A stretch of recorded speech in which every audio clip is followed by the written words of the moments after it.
faces.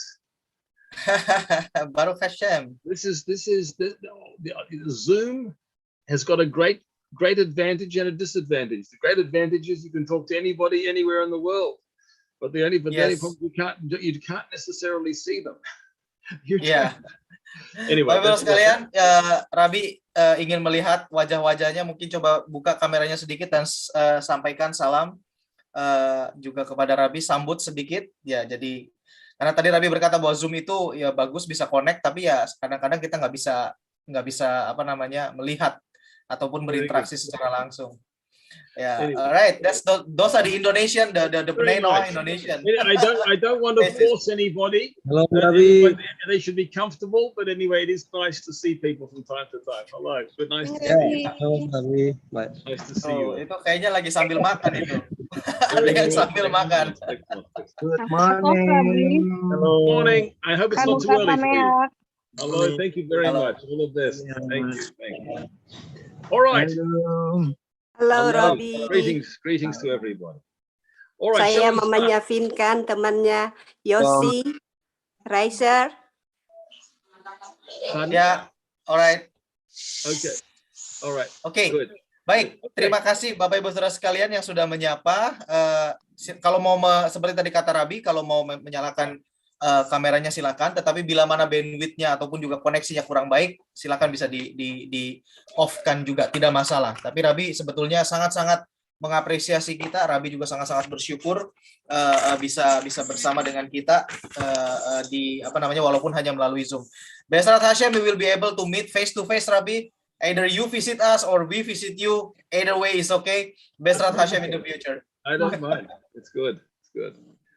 Okay, maybe it's cheaper for me to come to you than for all of you to come to me.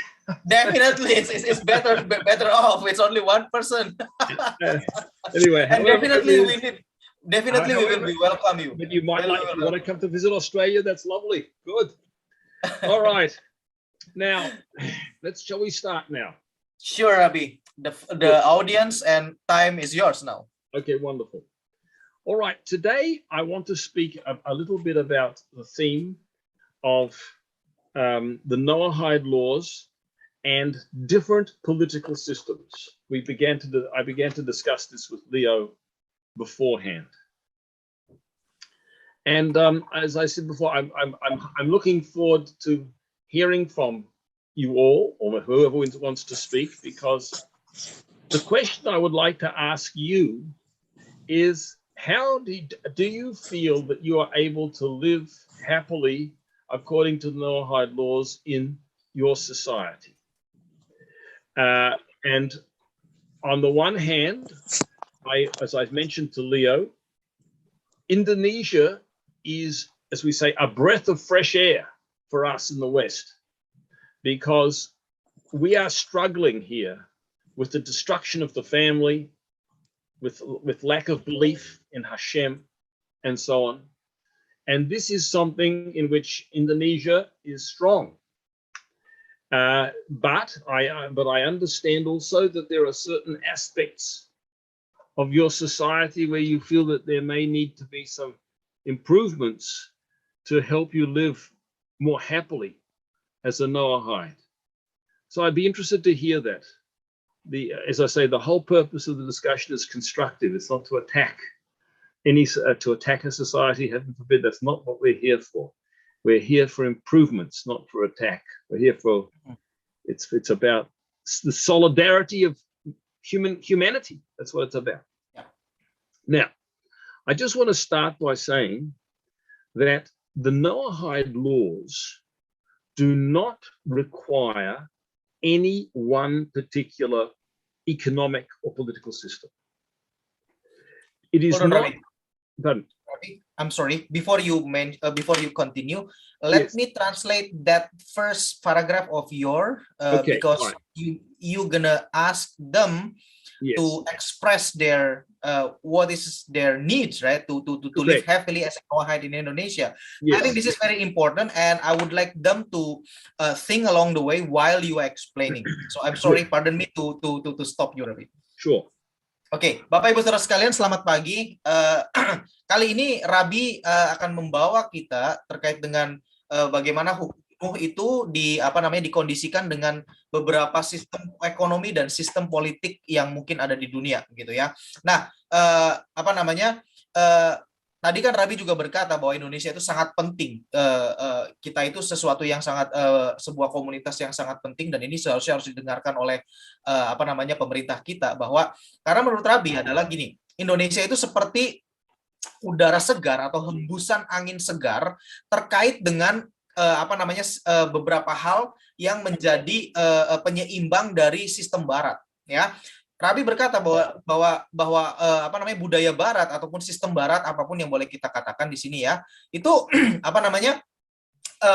penuh dengan, yaitu tadi kan, ke arah lebih ke arah kiri, liberal, sehingga keluarga itu dihancurkan, ya tentunya atas nama menurut mereka kebaikan gitu kan, tapi kita tahu bahwa mereka kehancuran keluarga di negara, di dunia belahan barat, bagian barat, itu sangat nyata gitu, dengan free sex, dengan aborsi segala macam, apapun itu gitu ya. Nah, tetapi di Indonesia itu beda, kita kan sangat-sangat menghargai keluarga apa segala macam gitu kan. Nah, itu sesuatu yang baik, tapi di sini Rabi ingin kita semua nanti menyuarakan ataupun juga memberikan pendapat bagaimana kita agar bisa hidup dengan bahagia, dengan baik sebagai seorang Noahide di Indonesia ini. Apa tantangan bagi kita sebagai seorang Bnei Noah, sebagai seorang Noahide, sebagai keluarga Noahide di Indonesia ini? Nah, itu Rabi nanti akan tanyakan, dan Bapak Ibu Saudara sekalian, tolong nanti bila mana Rabi buka sesi untuk menyuarakan, tolong dijawab ya, cepat dengan singkat. Okay, right, over to you, Rabi. Thank you. Okay, so I don't know if you translated this yet, but as I was saying before, in the Noahide laws, we don't find that any one particular economic or political form of organization should be prescribed. So, for example, obviously everybody, if I use the word democracy, well, democracy is a word that everybody likes, but democracy does not necessarily produce a good society. A democracy, for example, in the West, has produced a lot of very destructive things. And for example, to the most extreme extent that in Sweden, heaven forbid, a brother and a sister from one parent can get married to each other. That's incest. That came from democracy. So democracy by itself, in and of itself, is not a guarantee of virtue, not a guarantee of goodness. It may have certain qualities to it, but it's not sufficient. That is not how we actually. It is not a virtue in itself. The question is the system allowing people to live a life which is good according to the Noahide laws, which enables a human being to express and live according to all of their needs and to be satisfied in all of the values of the Noahide laws. Now, let me give you an example. In the Torah, in the portions which we are learning today, about Joseph in Egypt. Now, Joseph was a great, righteous human being. And I am confident that whatever he did was in accordance with the Noahide laws. The Noahide laws, of course, existed there too.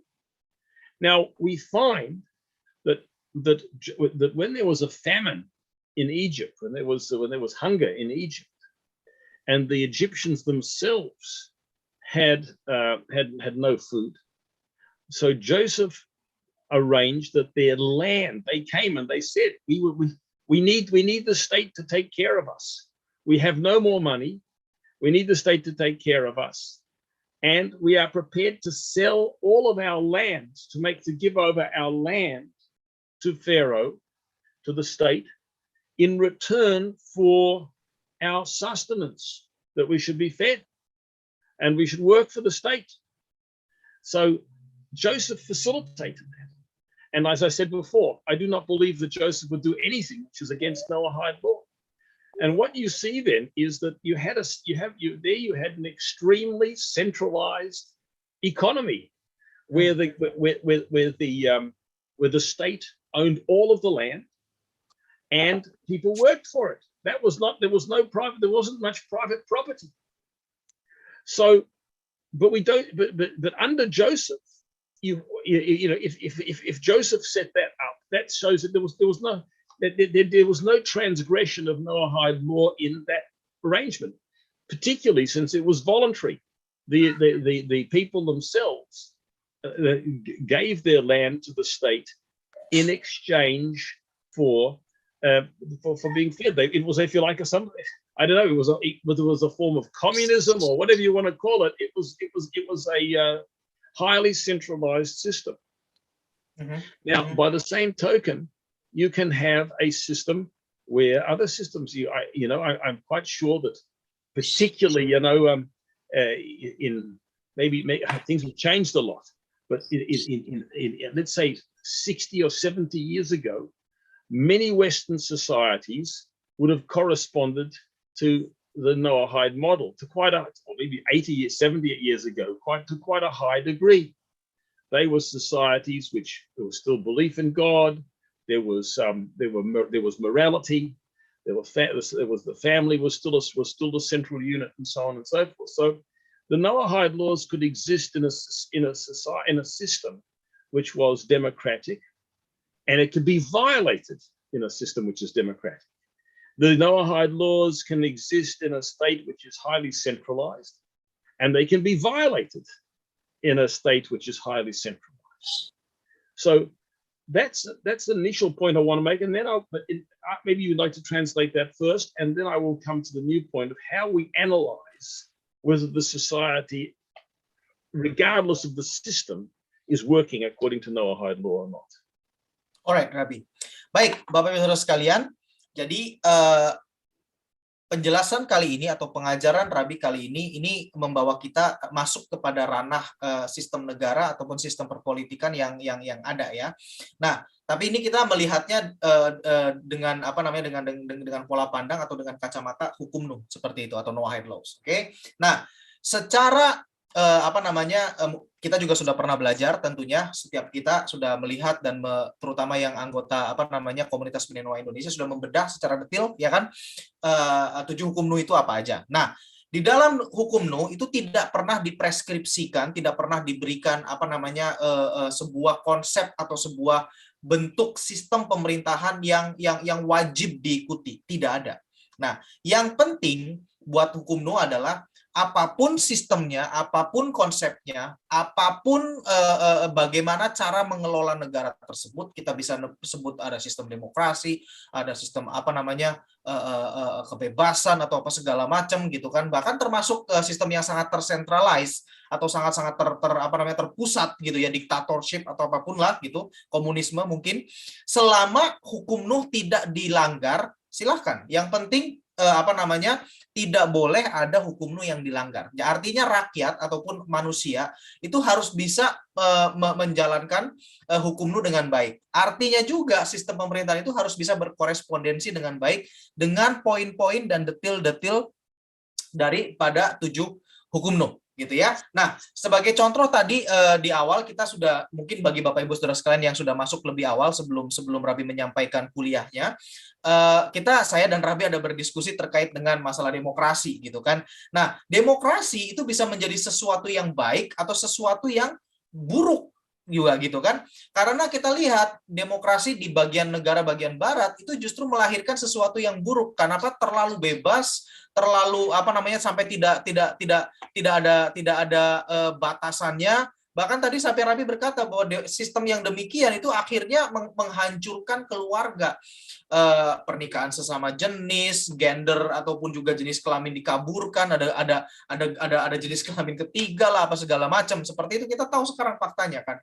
Nah, jadi itu bukan garansi. Jadi tidak bisa kita katakan menurut hukum Nuh ya, tidak bisa dikatakan bahwa demokrasi adalah sesuatu yang sangat baik, paling baik menjadi model untuk semua kehidupan bernegara, tidak bisa. Yang penting apapun itu, yang penting 7 hukum Nuh tidak boleh dilanggar aja, seperti itu. Nah, tadi Rabbi memberikan contoh Yusuf gitu ya. Nah, Yusuf kita tahu ini adalah seorang yang sangat saleh. Kita tahu ceritanya sudah dikenal oleh semua orang, gitu kan? Dan kita juga tahu bahwa Yusuf adalah akhirnya setelah dia mengalami hal yang buruk, dia menjadi perdana menteri ataupun juga wakil apapun itu yang menjalankan pemerintahan daripada Firaun, sebuah negara besar, sebuah negara adidaya yaitu Mesir kuno pada saat itu, ya kan? Nah, di sini Rabi mengungkapkan bahwa pada satu titik waktu tertentu ada perbedaan, pergeseran jenis ataupun metode pemerintahan yang dilakukan oleh Yusuf, dan ketika bergeser itu tidak ada hukum Nuh yang dilanggar di situ. Ya kan? Tadi Rabi juga mengatakan bahwa Yusuf adalah orang yang sangat mengerti Torah, dan saat itu pasti Yusuf pun juga tunduk di bawah hukum Nuh, dan itulah yang menjadi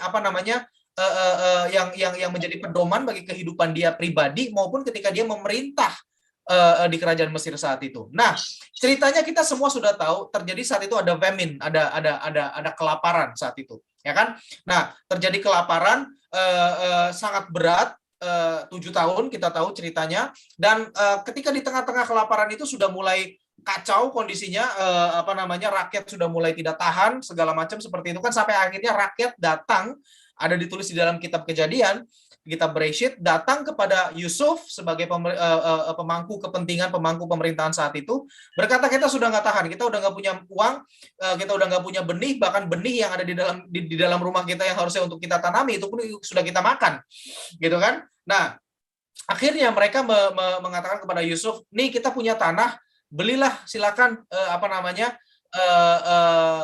kerajaan beli, dan akhirnya nanti kerajaan kasih kami benih, terus terus kita bekerjalah kepada raja, kepada Firaun, kepada negara, dengan upah kita diberikan makanan.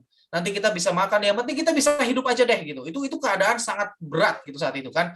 Nah, Yusuf mengizinkan dan Yusuf memfasilitasi. Oke, no problem. Jadi oleh Yusuf digeser ke pemerintahannya menjadi bentuk sangat tersentralisasi gitu ya. Nah, jadi di sini sebetulnya itu tidak masalah. Saat ini tidak masalah. Kenapa? Karena tidak ada hukum yang dilanggar. Yusuf tidak semena-mena mengambil paksa, kamu harus serahkan tanahmu buat saya ya, kamu nggak punya hak milik, kamu tidak memiliki, nggak seperti itu kan, tetapi rakyatnya yang mau, karena memang keadaan kondisi seperti itu. Nah, jadi ketika Mesir di dalam pemerintahan Yusuf dalam kondisi kelaparan saat itu, ketika kelaparan hebat, itu mengadopsi bentuk pemerintahan yang tersentralisasi, itu nggak masalah. Karena justru dengan seperti itu akhirnya dikatakan, bahkan di dalam kitab juga dikatakan Yusuf menjaga atau memelihara semua yang hidup saat itu. Itu kan luar biasa sekali kan, dan memang hukum Nuh memang seperti itu. Kita harus bisa menjaga semua yang hidup, dalam hari ini manusia, seperti itu. Luar biasa kan? Nah, jadi ini membuktikan bahwa tidak ada satu jenis pemerintahan apapun yang dipreskripsikan. Tadi Rabi berkata demokrasi bisa baik, ya, tapi bisa juga dilanggar dan akhirnya semena-mena. Betul, bisa jadi. Sistem tersentralisasi bisa baik, bisa, tapi bisa dilanggar juga, bisa juga. Nah, ini kan tergantung daripada bagaimana prakteknya seperti itu kan. Nah, sekitar 80 sampai 70 tahun yang lalu, ini Rabi review ketika mungkin beliau masih kecil gitu ya. Banyak negara-negara ataupun society ataupun sistem kemasyarakatan di dunia ini sangat-sangat sejalan dan selaras dengan yang namanya hukum Nuh gitu kan. Jadi banyak daripada negara yang menyatakan ya kita percaya kepada Tuhan, kita percaya adanya pencipta segala macam, dan kita berdasarkan itu semua. Tapi sekarang itu sudah mulai bergeser, sudah mulai luntur. Nah, ini yang nanti akan Rabi bawakan, yang akan Rabi kupas dalam pembahasan berikutnya. Over to you, Rabi. Thank you. All right, now what I want to do from now on is I want to take the individual Noahide laws. I will just say a little bit about it, and I would be very interested to hear from everybody if they've got a comment, how they apply this to the situation in Indonesia today. Well, the first thing is the ability to express Noahide values. In other words, to believe like a Noahide. Now, I know you raised the question before, what about getting married? Can one, is there a recognition of the Noahide laws? Does anybody feel, for example, in some way that that one is not able, that there are conditions which affect in a negative way the expression of one's spirituality as a Noahide? Are there any comments? Are there any comments there for a start? Is your personal belief, is it in any way inhibited or blocked or constrained by living in Indonesia? Oke, Bapak Ibu sekalian, sekarang kita Rabi ingin bertanya terkait dengan hukum-hukum nu kan, detil-detil hukum nu, dan tentunya kita tahu bahwa itu harus kita jalankan seperti itu kan. Nah, apakah ada dari Bapak Ibu Saudara sekalian yang mungkin merasa bahwa merasa bahwa kayaknya kalau kita menjalankan 7 hukum nu ini akan ada resistensi, akan ada hal yang negatif yang nanti akan menekan kita ketika kita secara publik, secara terbuka menyatakan ini semua, atau bagaimana? Silakan, ayo segera Bapak Ibu sekalian. Bahasa Indonesia nanti saya terjemahkan. Ayo jangan malu, nggak apa-apa.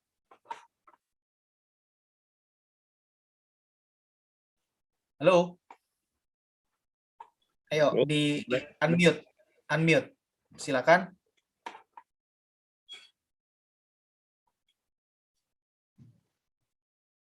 Segera Bapak Ibu sekalian. It looks like people feel that their spiritual life as a Noahide is not impaired.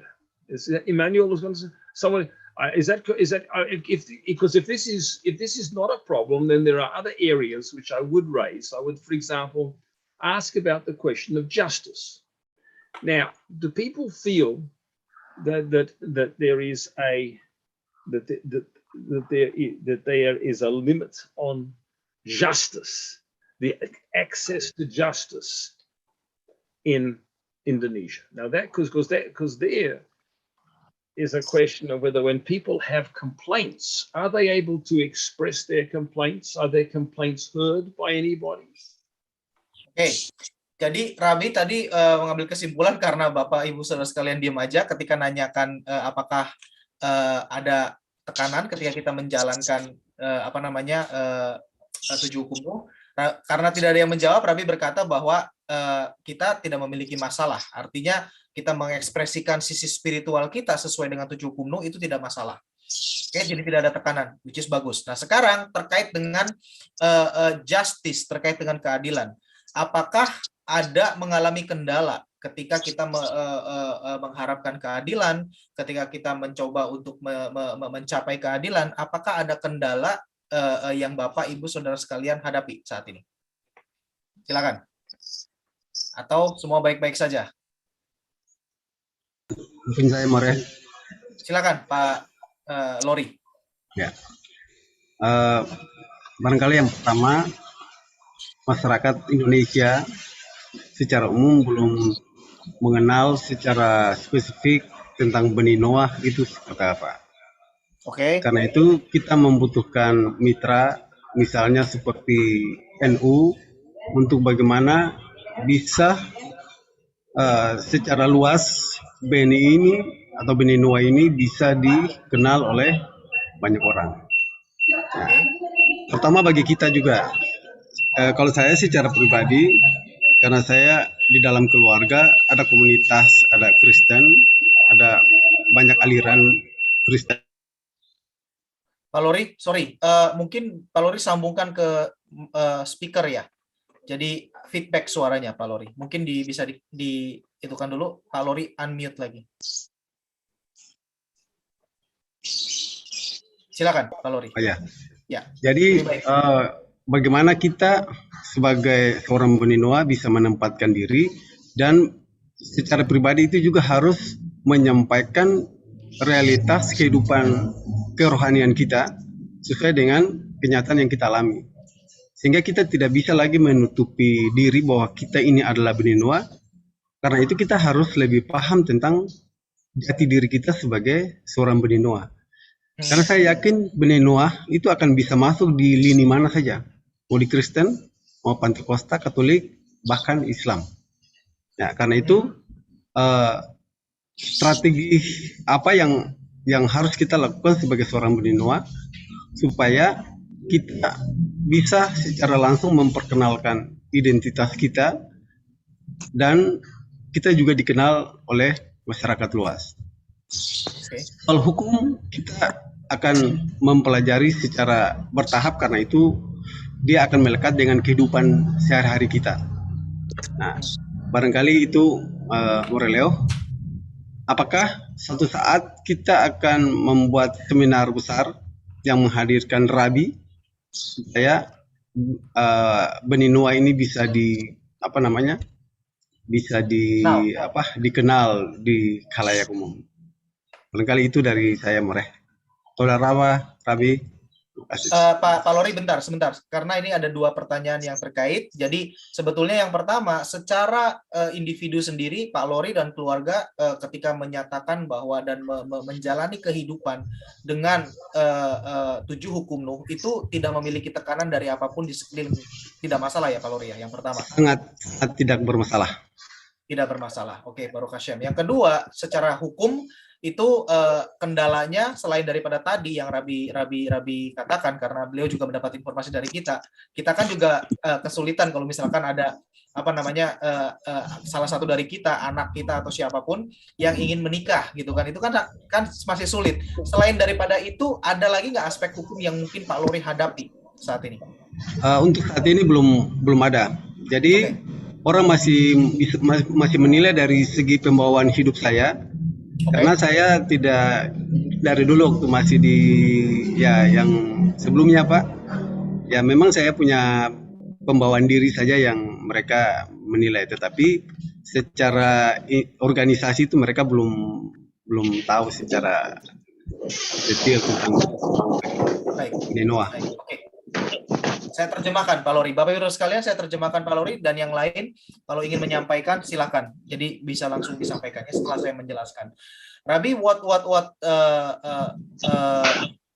Mr. Pereira, which is we call him Pak Lori, which Pak Lori said is basically on your first question, there is no intimidation, there is no pressure, whatever it is, for him and his family to express his spirituality and his identity as a Noahide, as a Bnei Noah. There is no threat whatsoever. Okay, and I believe this also true for all of us here. Yeah, and then second, in terms of the justice, I think what he said is he never had any problem with justice in a sense of whenever he like to doing something in a court for any dispute or for anything. He never had that experience. Well, I think because of maybe he and all of his family, and also like us here in Indonesia is doing a good life, so we try to avoid any dispute, we try to avoid any problem of justice, so we never seek justice. We never seek justice, like in a sense of dispute during the transaction or whatever it is. We never had that. So that's what he said, Rabi. But definitely, what you said is correct. Like in terms of whenever the service from the government, like for us want to marry, we cannot because it needs a clerical and the religious organization to issue the certificate. Only after that, government will approve, yes, you are married, and then we will give you a government certificate. So in order for Indonesian to be married here, there are 2 certificates. One is basically issued by the religious body, which is the one that is quote-unquote approved by the government. There are 6 religions over here. Islam, Christian, Protestant, and Catholic, Hindu, Buddha, and the last one is Confucianism. So as Bnei Noah, it is not part of any of these 6, so we cannot issue a certificate. then by law we cannot marry. So I think that's one of the not just, well, we can say it justice, but I believe it is a basic right as a Noahide that we were not able being fulfilled in this country. We have to find a route, a reroute in order for us to be legitimized for that. I know we discussed it once before, and we looked for a covering to the Muslim. However, I agree that this is a very important point. This is maybe something which that clerical body which we were speaking about can work for, some kind of a notion of a neutral monotheism or something like that. We have to look at that. Well, let's look. So that it seems Hold to on, be. Yes. Hold on. There's one person raise hand. Ibu Natalia mengangkat tangan. Apakah ada yang ingin disampaikan, Bu Natalia? Mungkin saya cuma mau nambahkan ini. Oh, selamat pagi dulu, More. Oh iya. Yeah. Good morning. Selamat Robbie. pagi. Iya. Ini mungkin menambahkan untuk yang kedua aja kali ya, More ya. Jadi selain Silakan. untuk menikah sama dengan anak yang di sekolah. Jadi kayak pelajaran agamanya ini. Oh jadi, iya, betul. Kalau yang pertama sih nggak ada masalah memang. Tapi kalau untuk yang kedua mungkin ke anak. Jadi kayak yang di sekolah agamanya, terus ikut pelajaran agama apa. Nah itu mungkin lebih susah untuk masih ngejelasin kalau anaknya masih kecil, yang masih SD kayak gitu. Jadi ngasih penjelasannya susah, dia pun untuk jawab temennya juga mungkin lagi agak belepotan juga. Jadi itu aja sih. Sementara di sekolah itu, di sistem kita gitu, di negara kita, agama itu menjadi sesuatu yang wajib, dan kalau tanpa ada nilai agama kita nggak bisa lulus dan nggak bisa naik kelas. Betul ya, Bu ya? Betul. Jadi harus ada agama yang diisi dan harus ada nilainya juga kan. Nilainya juga nggak boleh dibawa KKM juga. Nah betul. Jadi ya itu kan ada kendala juga. Kita harus milih salah satu yang dimana kita nggak ikut juga di agama, semua agama itu gitu. Right. Iya, Okay, itu aja. Itu aja. Baik. Itu. No problem. Ya, oke, terima kasih. Oke, terima kasih Bu Natalia. There's one other aspect in life, Rabi. It's basically related to the child education. Okay, the education system here in this country, in our country, is mandating that the religious subject has to be there. Okay, so each of the the school have to have at least teach one, or depends on the 6 religions that is there, have to provide those, which is very good. But the problem is for us, we are not belongs to these 6 religions. Right, then there is a problem in the school. Definitely, we have to, quote unquote, no one force us per se, but because of the system, we were being forced to choose from the 6 for our kids in school. If not, then our kids in school will have no religious mark over there. And that religious mark over there is mandatory, and without which our kids will not be able to advance classes or even being graduated. So I appreciate that's a problem. That is a problem. So, I mean, these are very related things. The marriage and the education, they're closely related to one another. Are there what happens with other minority groups which are not covered? What do they do? For example, okay, the other minority group, I'm not sure. We do have, certainly, but we are not connected to the other minority group. But what I can understand, like what we do right now also, we try to choose one of the religion which is close, quote unquote, to us. Yes. Relate to us. I think that's the workaround that we do right now. But that's a good question. That's a good point. Maybe I should, or we all should, try to check the other minority group here. Yes. Yeah. Well, I hear these problems, and it's a very interesting question. I have to think more about it, because actually, one of the things which concerned me in Australia is that there's no religion in the schools in the States. Exactly. Nothing.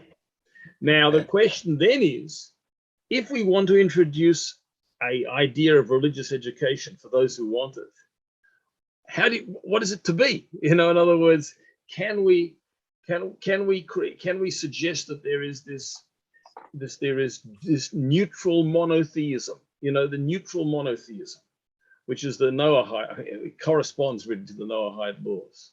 And this is a very practical and interesting question. So we're coming at from opposite perspectives. You're coming at from a place which is a very religious society, and the question is to find something which would, is there a neutral thing? And we're coming from a society where there's nothing. And the question is, when we create something, what will it be?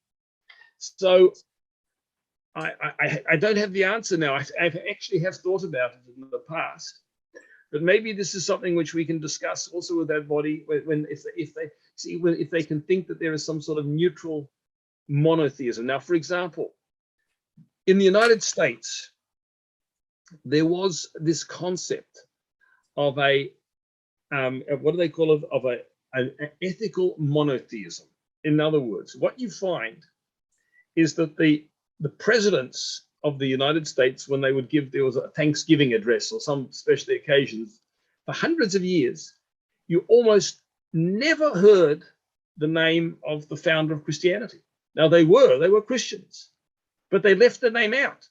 They were religious, but they had a language which was a common language, and that's something which we need to explore. So it's a very good question. We have to think about that more. So I thank you for the opportunity, but I can see this is a very important issue. Now let's take it further. Let's look at maybe it could be that this is these are your main problems. But I would like to know, are there any other? For example, we also have the problem of is there, you know, for example, there's the economic, there's the Noahide law of economics. Is Indonesia felt by anyone to be a society which is an economically unfair society, or is it experienced as a fair society, a society in which there is no exploitation, where there is, in other words, the very important aspect of the Noahide law of theft is the idea that people are not exploited, that there is no you know, unfair domination of the market, that there is, you know, in other words, are there sort of any economic complaints from Indonesia? Baik, jadi Bapak Ibu sekalian, tadi Rabi mengucapkan terima kasih untuk Bu Natalia yang mengangkat, saya juga lupa tadi kan, terkait dengan anak-anak di sekolah, itu juga sesuatu yang penting, dan Rabi mengatakan bahwa ini suatu isu yang penting, dan mungkin ya Rabi harus memikirkan lebih lanjut gitu untuk bagaimana bisa menyarankan sesuatu gitu kan. Mungkin juga mengadopsi ketika negara Amerika pertama-tama kali didirikan, yaitu adalah ethical monotheism. Jadi sebuah monoteisme, percaya kepada Tuhan tapi ya tidak terkait dengan agama tertentu, karena mereka dulu juga di Amerika, ternyata saya juga baru tahu nih, para pendirinya itu kan Kristen, tapi mereka juga meninggalkan kekristenannya dalam arti tidak pakai labelnya, dan mereka berkata bahwa inilah monotheism, kita harus percaya kepada Tuhan, udah itu aja, seperti itu. Nah mungkin seperti itu bisa disarankan, cuman ya nantilah kita coba lihat bagaimana kita bisa menyarankan. Nah, pertanyaan berikutnya ini terutama kepada pelaku bisnis ataupun juga kita yang profesional, no problem ya, sama aja, terkait dengan praktek ekonomi di Indonesia ini seperti apa? Oke, praktek ekonomi itu seperti apa? Apakah ada terbuka dan persaingan sehat, ataukah ada yang manipulatif? Kalau yang dibalik meja ya itu sih urusan itu lain lah ya, itu kan sesuatu yang tidak seharusnya. Tapi secara umum, secara aturan ataupun juga ya yang berlaku di pasar, ini para pelaku bisnis nih gimana? Apakah memang boleh dikatakan pasar yang sehat, ataukah ada tekanan tertentu gitu loh? Coba silakan, mungkin yang pelaku bisnis. yang mungkin berusaha atau silakan ingin menyampaikan. Halo, Bapak Ibu. Nobody feels economically exploited. Nobody feels that there's economic injustice, for example. Apakah bisa dikatakan bahwa dengan silentnya, dengan tidak menjawabnya ini adalah memang tidak ada yang merasa dieksploitasi secara ekonomis, secara dalam perilaku ekonomi? Bisa kita katakan begitu? More izin. Ya, silakan Pak Yerik. Yuk, silakan Pak. Oh, Pak Jen ya? Oh, sorry. Silakan Pak Jen, karena tadi munculnya ini di chatnya Pak Yerik. Oke. Ya, saya mungkin bukan pelaku bisnis, tetapi kebetulan kalau berbicara ekonomi global, termasuk salah satu bidang studi saya dulu, karena saya jurusan hubungan internasional, dan kebetulan fokus skripsi saya juga ke G20 mengenai ekonomi internasional global. Dan kalau buat saya melihat di Indonesia kecenderungan ekonominya kapitalis, mengadopsi kapitalisme. Nah, saya kasih salah satu contoh. Untuk bisnis di Indonesia, bisnis apapun itu dikuasai oleh BUMN, dan BUMN itu punya negara, gitu. Jadi bisa dikatakan bahwa kebanyakan bisnis itu dikuasai oleh negara, karena memang negara butuh pendanaan dari masyarakatnya sendiri untuk keuangannya berputar. Jadi wajar kan? Wajar. Jadi singkatnya adalah di Indonesia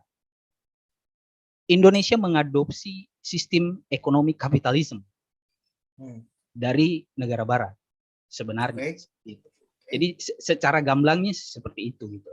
Nah, bagaimana masyarakat bawah menyikapi itu? Ya pasti tertekan. Contoh saja misalnya. Sekarang di beberapa daerah, di beberapa tempat itu terjadi konflik antara pasar modern dan pasar tradisional. Nah, karena pasar modern sudah mulai menerapkan kapitalisme itu di dalam bisnisnya, di dalam masyarakat bisnisnya gitu, di dalam melakukan kinerja bisnisnya gitu. Nah, jadi akhirnya masyarakat kecil ini akan tergusur, terpinggirkan, gitu. Dan akan berakibat perputaran uang di masyarakat kecil itu akan menjadi sangat-sangat lambat, dan barang yang mereka konsumsi pun menjadi bukan barang yang kualitas bagus gitu. Begitu. Ya, begitu aja sih, More. Jadi, tapi kalau boleh saya simpulkan itu, pertama yang tadi yang Pak Jen sampaikan terkait BUMN, seharusnya itu nggak ada masalah atau bagaimana Pak? Ataukah BUMN justru menekan yang di bawah? Kalau saya atau bagaimana? Kalau misalnya orang-orang di BUMN ini, yang ada di BUMN ini, mereka memikirkan orang banyak juga. Nah, mereka bisa melibatkan banyak orang, bukan hanya menjadi pekerja kasar gitu loh. Nah, tapi yang terjadi sekarang kan banyak BUMN yang merekrut masyarakat Indonesia hanya untuk menjadi pekerja kasar gitu, dengan upah yang paling di bawah, gitu. Tapi kan ada juga direktur justru semua direktur BUMN orang kita, Pak. Direktur BUMN, komisaris BUMN, ya. Tapi hanya berapa, More, dibanding dengan masyarakat Indonesia yang begitu banyak? Betul, tapi kan nggak semua bisa juga direkrut jadi direktur, 270 juta semua direktur gitu. Betul, tapi nggak perlu direktur juga kan, misalnya harus bisa jadi apa gitu. Nah, tapi kita lihat aja pembangunan di transportasi di Jakarta misalnya, yang teknisi bagian bawah banget itu orang Indonesia semua. Ya. Istilahnya pekerja kasar gitu. Nah, yang di atas malah orang luar dengan alasan transfer knowledge, transfer teknologi. Gitu. Padahal kapitalisme yang mereka terapkan sebenarnya. Dan yang mirisnya, negara kita juga berkompromi untuk itu dan mengadopsi juga kapitalisme itu. Itu sih sebenarnya. Oke. kita coba sampaikan kepada Rabbi ya. So there are two concerns here, Rabbi. It's basically according to Jen. He says according his what you call it, the observation, his observation, this country is in terms of economic is basically applying the capitalism method of doing the what you call it, doing the economy. Okay, I don't know whether this is good or bad, but definitely there is some bad impact, which is like what he said, that giving the Indonesian people the opportunity is quite low, something like that. Okay, and then the other problem is also because of this capitalism as well, the fight between the local what you call it, entrepreneur, the local seller, like someone in that is selling in the traditional market versus the modern market. Okay, now what according to what he see in the what you call it, in the daily life, the modern market is rapidly expanding in the form of anything, right? That so that would be what you call it, definitely reducing the opportunity of the local people to be able to what you call it, having the opportunity to sell something. Yeah, I think that's right. Well, that could be a very important issue, because one of the most important things is that everybody has to have a livelihood. Everybody has to live. And well, in the West, what we have, the problem that we have in the West is we have huge corporations, and the greatest danger there is that they abuse their own client base. They exploit. In other words, there is no reciprocal relationship between the idea of reciprocity. In an economic, the heart of an economic relationship, according to the Noahide law, is that here are two people exchanging their goods or whatever it might be. But it has to be a reciprocal relationship. It has to be a relationship which respects both sides. No side should be cheated. No side should be exploited. It should be there should be this idea of, it's a relationship between two people. It's money. It's about money and things. But ultimately, it's about two people. Two people. Each person needs to live. So this is I think a very practical issue in the West, and I don't know what form it takes. Certainly, this can be a question when we look at Indonesia. In other words, is there decent treatment of all the parties to the economic exchange and so on? So that's one issue. But anyway, but let's just go a step further. And so what have we covered so far? We looked at we looked at the question of justice. Well, certain societies are corrupt. You can't get justice in it. Certain societies are exploitative. People are poor. They don't have a chance. There are others. So that's economics. That's theft. There are certain societies in which there's violence and killing. Well, that's also off. But I presume, as I see it, there are no major problems in each of these three areas: justice, economics, and killing. It's not a violent society. So it seems that the key issue that you seem to be coming to is the question of the spiritual, the ability of a person to live according to the Noahide laws, with regard to education, with regard to marriage. In other words, how can a Noahide identity be respected? And that seems to be the central issue. Is it correct? Are there any other issues which limit your life as a Noahide in Indonesia?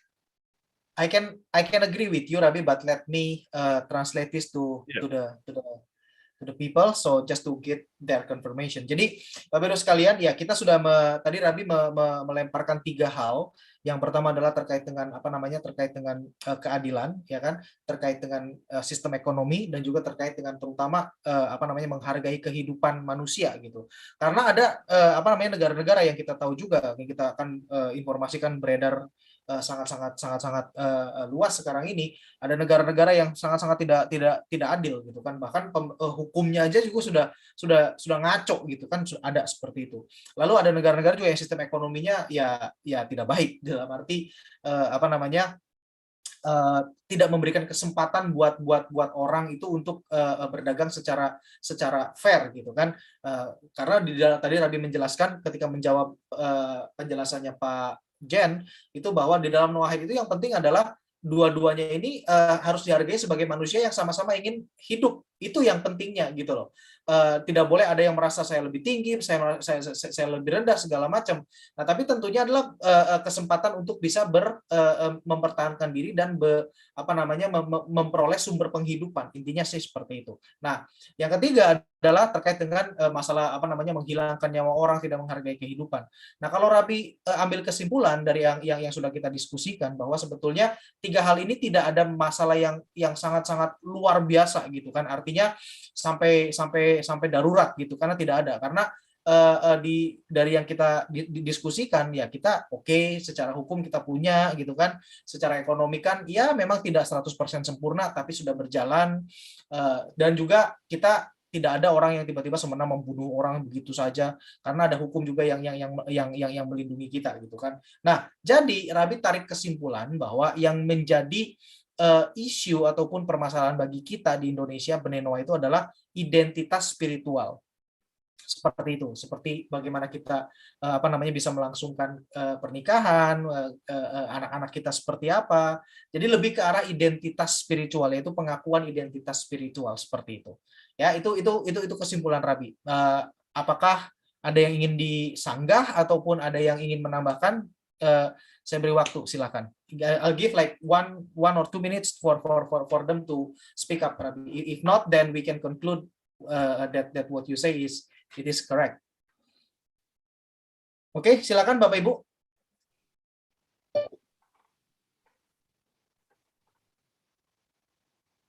Coba direspons, cukup. Kalau Pak Yerik sih iya, secara masalah ekonomi nggak ada masalah. Apakah oke? Halo? Saya cukup, More. Nggak ada masalah. Jelas. Kira-kira seperti itu ya Pak ya. Kesimpulannya bisa diterima ya? Ya, bisa diterima. Baik. Right, Rabi? Okay, they are all in accordance, and basically on your summarization, it is right. It is basically what you said is what we struggle as a Bene Noah, as a Noahide in Indonesia right now. So this is a very interesting development, and it's as I mentioned before, we come into it from the other side. We come from the other side where the religion is very weak in the society, and what's needed is to find that commonality. Now, I think that can you summarize for me, Leo, what when you said that there were from this moderate Muslim organization, what is it that they were actually seeking to do when you say were they themselves looking to reach out to minorities? What are they seeking to do there? Well, definitely, what I understand, they recognize that there is a right for every person to express whatever they believe in. That's the foundation that they are working basically, Rabi. And they are, well, in terms of what you call it, in terms of try to do something in terms of the government policy, I'm not sure whether they will be going to that what you call it direction, but I can always double check with them what will be the concrete goal for them to reach to the minority and those kind of things. Right. Because just to repeat myself, as I said, in America, you had a very interesting, things may have changed in America. They probably have changed over the last 20 years. But America was one of the most religious societies in the world. It sounds strange, but it was. I think something's happened. Yeah. You know, over 90% believed in God. And the interesting thing was, as I was saying before, they had a language. They had a language which they could speak, which embraced all major faiths in a way. They could speak about God without referring to Islam or Christianity or Judaism. They had a neutral language. Now, it'd be interesting to explore whether this Muslim group can embrace that concept of a neutral monotheism, because that would certainly allow Noahides to speak up, because the reality is that neutral monotheism is the Noahide laws. It is, you know, it is the root. It's the root of all of these things. So maybe this is a theme which we can talk about. But at all events, in a way, I mean, there's one last commandment which we didn't discuss, and that is the treatment of animals and nature. Whether that is something which is, you know, whether that is a harmonious, whether that is dealt with. I mean, are there any comments on that area, for example? Do people feel that any complaints about the way nature or animals are treated in Indonesia? This is the last one, the last examination. Okay, alright. So, jadi menurut Rabi tadi menyatakan sebetulnya memberikan contoh bahwa negara Amerika itu beberapa puluh tahun yang lalu, mungkin ratus tahun yang lalu juga ya, itu adalah negara yang paling religius di dunia, paling religius di dunia. Nah, memang sekarang terjadi pergeseran kalau kita lihat Amerika menjadi negara yang seperti itu kan, mungkin mereka justru menjadi yang terdepan di motor terkait dengan liberalisme dan segala macam. Tapi kenyataannya itu mereka itu beberapa puluh tahun yang lalu itu adalah 180 derajat terbalik gitu loh. Dan mereka lah yang makanya kalau kita lihat orang Amerika itu kan ada di Amerika itu ada bahkan di duitnya itu juga kan ada kata-kata Tuhan apa segala macam. Itu bukti bahwa mereka itu adalah orang-orang yang religius gitu. Nah, di situ Rabi mengungkapkan ini semua itu karena ada sebuah bahasa ataupun istilah yang mereka gunakan itu yang bisa mencakup keseluruhan orang gitu tanpa mempedulikan agamanya apa, Islam ataupun Yudaisme atau Kristen atau apapun gitu. Mereka punya sebuah bahasa yang universal saat itu, dan itulah yang mungkin yang coba Rabi ingin jembatani gitu, ingin coba explore lebih lagi terkait dengan mungkin apakah itu bisa menjadi solusi buat kita di Indonesia. Dan tadi Rabi juga mengatakan bahwa mungkin kita bisa bekerja sama dengan kelompok mayoritas tadi seperti yang Pak Lori bilang, yang Pak Lori ucapkan ya, kita menggandeng kelompok yang mayoritas tapi tentunya dengan hal yang positif gitu kan, mencari kesamaannya seperti itu. Itu sih yang tadi yang Rabi katakan. Right, Rabi. Well, okay, listen, I think that our discussion has been a little bit loose, and I hope people don't feel disappointed. I haven't given more information today, but I think that it's helped me because I think that that when we next have a talk with that Muslim group, we can discuss this idea of no problem. Comprehensive framework, which would allow Noahides to have their own identity, and it would be that. So anyway, maybe we'll talk about that. So we've got to leave it at that now, but thank you to everybody for expressing thoughts and ideas. I will say that, you know, we're sitting in Australia now. We can be you know, like there are problems in Indonesia, but I want to tell you that it is the threat. What is happening in Australia at the moment to the spiritual dimension is extremely serious. And that is why I find it refreshing to find a country like Indonesia. I don't want to romanticize it because I know you probably have your problems. I don't want to. I'm not making it into an ideal, but we have a major crisis in Australia in this dimension. So somehow we have to help each other. and we have to form we maybe, you know, with our links to political bodies, we can somehow create the right kind of international alliance or something of that sort, which is going to get all the elements correct, all the right balance of elements in everything. Anyway, so thank you to you all, and please God, we'll talk again, and we'll take something else, another topic next week. Anyway, I hope it's been so useful. We'll talk more. Thank you. Hanukkah Sameach for you, Rabbi. Thank you Shalom. so much. Shalom. Thank you. Thank you, Rabbi. Thank I you, love Rabbi. you. Thank you, Rabbi. Bapak-Ibu sekalian, jadi tadi Rabbi menutup dengan apa namanya bahwa ya memang Rabbi berkata bahwa Rabbi itu dari latar belakang, dan karena beliau kan lahir dan besar di Australia ya. Jadi ya, ancaman yang ada di Australia itu adalah justru degradasi moral terkait dengan ketuhanan dan nilai-nilai keluarga. Itu benar-benar ancamannya sangat mengerikan di sana. Dengan kata lain bahwa ya itu tadi kita tahu di apa namanya masyarakat Barat itu mulai menyingkirkan Tuhan gitu kan, apa sih ngomong-ngomong Tuhan lah, nggak ada gitu kan. Lalu mulai ngomong juga masalah yang apa keluarga yang mulai hancur karena itu tadi masalah LGBT lah segala macam. Itu masalah yang dihadapi oleh Rabbi, nah maka oleh budaya Barat. Nah, tapi buat kita beda banget gitu. Kita sangat religius gitu kan, sangat harus ada Tuhan. Betul sih. Nah, tapi makanya Rabbi bilang bahwa mungkin ini bisa jadi kayak apa namanya kerjasama dua negara gitu ya.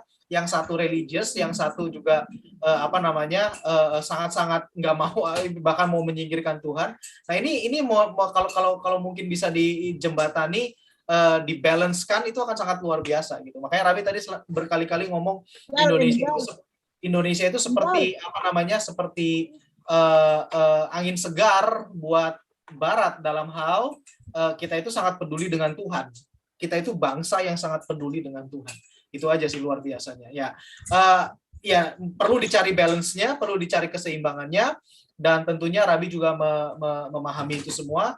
Dan ya mari kita tetap kita lakukan seperti yang kita harus lakukan, yaitu hidup dalam 7 hukum Nuh.